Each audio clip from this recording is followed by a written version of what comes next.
안녕하세요. 오늘은 2022년 4월 14일 목요일 아침입니다. 저는 네파교회를 섬기는 정순옥이라고 합니다. 기도드리고 오늘 교과 내용을 살펴보도록 하겠습니다. 기도하겠습니다. 하늘에 계신 저희들의 아버지, 우리를 포기하지 아니하시고 지금까지 자비를 베푸시고 지켜주심을 인하여 감사를 드립니다. 하나님께서 우리에게 허락하신 그 은혜의 기간에 우리가 하나님을 사모하게 하여 주시고 사탄의 영향에서 벗어나 하나님께 속한 자로 살 수 있도록 주여 도와주시옵소서. 오늘 창세기 4장을 통하여서 하나님께 속하지 아니하는 그 악함은 얼마나 큰 악의 결과로 가져오는지를 다시 한번 묵상하겠사오니 아버지여, 우리는 더 이상 하나님의 자비를 헛되이 사용하지 않는 저희들 될 수 있도록 주여 도와주시옵소서. 이 시간 우리와 함께 하시옵기를 간구하며 거룩하신 예수님의 이름으로 기도드렸습니다. 아멘. 예, 감사합니다. 오늘 수요일 소재의 제목은 사람의 악함입니다.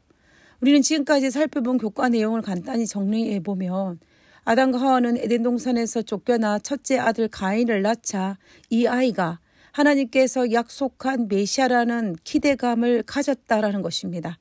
그러나 그 기대감과는 달리 가인은 영적이지 못하였고 오히려 공개적으로 하나님께 불순종하는 땅의 소산을 제물로 바치는 행위를 하였습니다. 그뿐만 아니라 범죄한 가인은 회개하기는커녕 하나님과 아벨을 향하여 분노를 드러냈고 마침내 하나님의 권고에도 불구하고 아벨을 죽이는 살인자가 되었습니다. 그럼에도 불구하고 하나님께서는 가인을 향한 자비를 멈추지 않으시고 계속 베푸셨다라는 것을 우리는 지금까지 살펴보았습니다. 오늘은 가인의 죄가 어떻게 그의 후손들에게 대물림되는지, 그리고 하나님께서 베푸신 그 자비를 가인과 그의 후손들이 어떻게 잘못 이용함으로 말미암아 더 큰 악으로 치닫고 있는지를 한번 살펴보도록 하겠습니다. 아벨을 살인한 이후에 하나님의 형벌에 의해서 가인은 여호와 앞을 떠나 나가 에덴 동편 롯 땅으로 이주하게 되었습니다. 그리고 성경은 가인은 자녀를 낳았다라고 하였고 가인을 통하여 많은 후손들이 생겨났음을 기록하고 있습니다. 가인의 족보가 기록되어 있는 것입니다. 그 중에서도 우리의 주목을 끄는 인물은 바로 가인의 5대 손이었던 라멕이라는 인물입니다.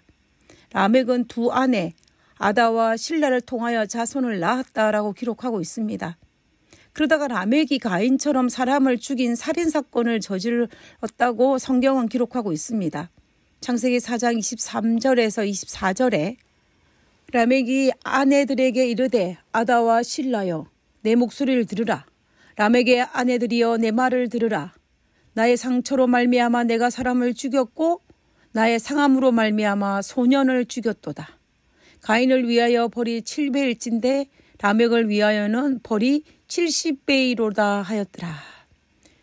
가인의 5대 손 라멕은 자신이 사람을 죽였다라고 그의 아내들에게 고백하는 장면입니다. 우리가 알다시피 가인은 동생 아벨을 죽이고 그 죄를 숨긴 반면에 라멕은 지금 자기의 아내들에게 자랑하듯이 자신의 범죄를 이야기합니다. 우리가 라멕이 자랑하듯이 그의 아내들에게 자기의 살인사건을 이야기했다라고 하는 이유는 바로 라멕이 자기 아내들에게 자기를 범죄를 고백하는 그 내용을 마치 노래하는 것처럼 동의대꾸법을 통해서 고백했다라는 사실입니다.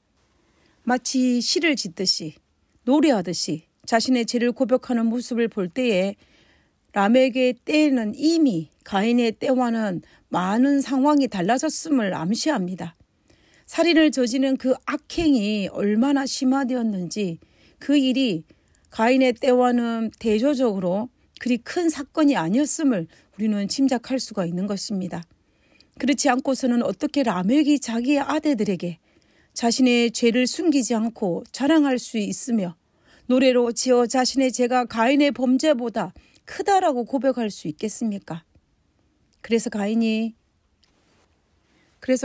죄와 라멕의 죄를 비교해 보면 가인은 자신의 죄에 대해서 침묵한 반면에 라멕은 자신의 죄에 대해서 드러내 자랑했으며 가인은 하나님께서 형벌을 선고한 이후에 하나님의 자비를 구한 반면에 라멕은 하나님께 자비를 구했다는 기록은 없습니다.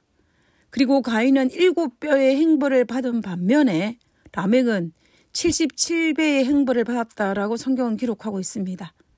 이 말은 라멕의 범죄가 가인의 범죄보다 더욱 심한, 더욱 악해졌음을 단적으로 보여주는 것입니다. 그뿐만 아니라 가인은 일부 일처제였다며 라멕은 일부 다처제였습니다. 결국 가인의 후손들은 가인의 죄보다 시간이 지남에 따라서 더욱 증가하였고, 특히 라멕은 죄악의 사악함을 보편화시킨 때 앞장섰던 인물이었음을 우리는 알 수가 있습니다. 그들의 후예들은 온갖 범죄에 연루되었고 세상을 죄악으로 넘치게 하는 역할을 하였습니다. 결국 가인은 그의 후손들에게 악을 유산으로 남긴 인물입니다. 가인의 악의 유산은 세대가 흐르면 흐를수록 더욱 심화되었고 창세기 6장에 언급된 것처럼 마침내 하나님께서 이 땅에 사람 지으셨음을 한탄할 정도로 악이 범람했음을 알 수가 있습니다. 만약 하나님께서 가인과 그의 후손들에게 대물림되고 더욱 심화되어지는 그 악의 유산을, 그 죄악을 계속 허락한다면 어떻게 되겠습니까? 창세기 6장에서 이미 하나님께서 사람 지으셨음을 한탄할 정도로 악하였다라고 하였는데 그들에게 더 많은 시간이 주어졌더라면 아마도 그 죄악의 깊이는 더욱 심할 수밖에 없었을 것입니다. 그래서 하나님께서는 그들을 홍수로 멸할 수밖에 없었습니다. 가인의 후손들은 노 홍수 때에 스스로 방주에 들어가기를 거부하였기 때문에 그 물과 함께 다 수장되었을 것입니다. 결국 가인은 그의 악함을 후손들에게 유산으로 물려주었고 그의 후손들은 그 유산을 물려받아서 더 큰 악을 지음으로 말미암아 그의 후손들과 함께 죽음에 이르게 하는 장본인이 되고 말았던 것입니다. 하나님께서는 가인의 악에 대비하기 위해서 한 대비책을 마련하셨는데 그것이 바로 아벨을 대신하여 다른 씨를 주신 셋이었습니다. 셋이라는 이름은 내가 둘 것이다라는 뜻의 히브리어 동사 아쉬트에서 파생되었는데 이는 메시아 예언을 소개하는 곳에서 나타납니다. 셋 족보의 계보를 살펴보면 메시아가 탄생할 자손으로 이어진다는 것을 우리는 알 수가 있습니다. 성경은 셋으로부터 시작하여서 메시아의 계보를 기록하고 있습니다. 그 속에는 살아서 하늘에 올라간 에녹과 이 땅에서 가장 오래 살았던 무두셀라도 포함되어 있었으며 그리고 노아 방주를 지은 노아도 있었음을 알 수가 있습니다. 창세기 6장에서 그 당시 상황을 설명해서 하나님께서는 반대되는 두 무리를 소개하고 있습니다. 창세기 6장 1절에서 5절입니다. 사람이 땅 위에 번성하기 시작할 때에 그들에게 딸들이 나니 하나님의 아들들이 사람의 딸들의 아름다움을 보고 자기들이 좋아하는 그 모든 여자를 아내로 삼는지라. 여호와께서 이르시되 나의 영이 영원히 사람과 함께 하지 아니하리니 이는 그들이 육신이 됨이라. 그러나 그들의 날은 120년이 되리라 하시니라. 당시에는 땅에는 네피림이 있었고 그 후에도 하나님의 아들들이 사람의 딸들에게 들어와 자식을 낳았으니 그들은 용사라 고대의 명성이 있는 사람들이었더라. 여호와께서 사람의 죄악이 세상에 가득함과 그의 마음으로 생각하는 모든 계획이 항상 악할 뿐임을 보시고 우리가 여기에서 창세기 6장에 등장하는 두 무리 하나님의 아들들이 사람의 딸들을 아름다움을 보고 자기들이 좋아하는 모든 여자를 아내를 삼는지라는 이 부분에서 하나님의 아들들과 사람의 딸들이 대조적으로 등장하는 것을 볼 수가 있습니다. 하나님의 아들들은 셋의 후손들 중에서 남자를 뜻하는 것이고 사람의 딸들은 가인의 후예 중에서 여자와 그리고 하나님을 떠난 사람들의 딸들을 표상합니다. 결국 사람의 딸들은 하나님의 형상을 가진 후손들과 그리고 사람의 형상을 가진 후손을 대비하여 나타내는 부정적인 표현으로 사용되었음을 알 수가 있습니다. 사람의 딸들의 영향 가운데서 하나님의 아들들이 자기들이 좋아하는 모든 여자로 아내를 삼았는데 이것이 인류가 점점 더 잘못된 방향으로 나아가고 있음을 적나라하게 보여주고 있는 것입니다.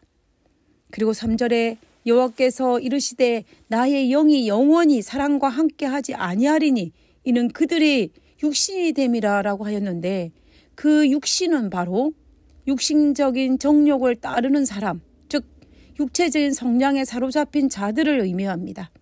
한마디로 말하면 하나님을 떠난 영혼들을 육신이라고 성경은 표현하고 있는 것입니다. 우리 47페이지에 있는 영감의 교훈을 한번 읽어보도록 하겠습니다. 가인과 그의 후손들의 어두운 역사는 죄인들을 영원히 살게 하여 하나님께 대한 반역을 계속하도록 허락한다면 그 결과가 어땠을지에 대한 예증이다. 하나님의 오래 참으심은 악인들을 더 그들의 악행에 담대하게 만들었고 도전적으로 만들 뿐이었다. 가인에게 선고가 내린 지 15세기 후에 온 우주는 세상의 범람한 범죄와 부패 가운데서 가인의 감화와 모본의 결과를 목격하였다라고 기록하고 있습니다. 하나님께서는 가인의 범죄에도 불구하고 오랫동안 자비를 베풀었지만 그의 후손들은 그것을 악이용하였고 마침내 세월이 흘러 15세기 1500년이 지났을 때에는 그 악이 차고 넘쳐서 홍수를 통하여 진멸하지 않으면 안 되는 상황까지 갔음을 설명하고 있는 것입니다. 오늘 교과를 마무리하면서 우리가 혹시 악을 우리의 후손들에게 유산으로 물려주는 장본인이 아닌지 생각해 보아야 할 것입니다. 아니면 내가 비록 악을 유산으로 받았다 할지라도 그 악을 대물림하는 장본인은 또한 아닌지 생각해 보아야 할 것입니다. 우리는 악을 유산으로 물려주는 자가 아니라 선을 유산으로 물려주는 자가 되어야 할 것입니다. 그리고 악을 유산으로 받았다 할지라도 그 악을, 죄악의 사슬을 끊는 장본인이 되어서 우리의 후손들에게 선을, 좋은 것을 물려주는 그러한 믿음의 조상이 되어야 할 것입니다. 우리 모두 그러한 사람이 되기를 간절히 바라면서 기도하고 오늘 교과를 마치도록 하겠습니다. 세상에 가득한 죄 가운데 살아가면서 저 자신도 모르게 그 가운데 사는 것을 즐기고 있지는 않는지 모르겠습니다. 민감한 영적 양심을 허락해 주셔서 죄를 단호히 물리치며 하나님의 나라를 위해 준비하는 재림 성도로 살게 해 주시옵소서.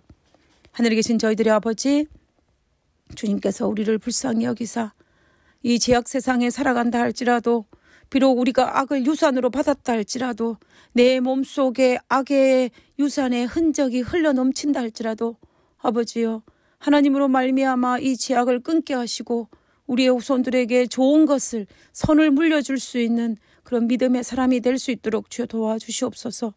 우리의 기도를 들으시고 우리의 기도를 응답하실 것으로 인하여 감사드리오며 거룩하신 예수님의 이름으로 기도드렸습니다. 아멘.